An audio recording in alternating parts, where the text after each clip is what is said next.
twaragize inama ya bose y'abanywanyi b'ishirahamwe, dusanga rero hari ikibazo kimwe gihanze igihugu kandi gisa n'ikimaze iminsi, kandi baravye basanga nta nyishu ziriko zirarondwa ngo zitogwe.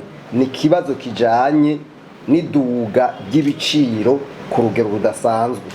Duhereye ku kigo BRB, banki y'igihugu, basanze dufate ku biharuro vyo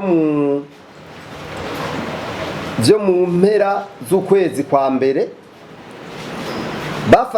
basanze yuko ubu uye rugero rw'ibiciro rugeze ku bice 28 n'ibice 6 kw'ijana.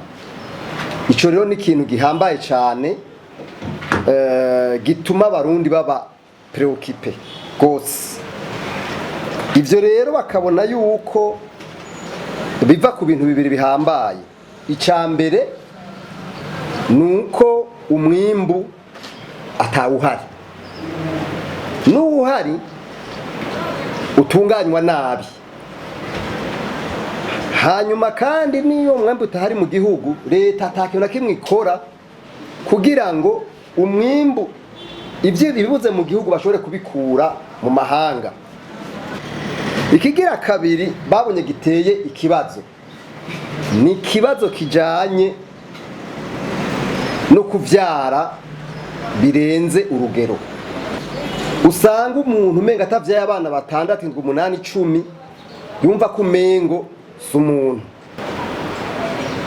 Ivyo rero biri mu ngaruka mbi zituma umwimbu naho woba wabonetse, usanga bidakunda yuko iminwa yose ishobora kuronka icifungura nk'uko leta ibivuga.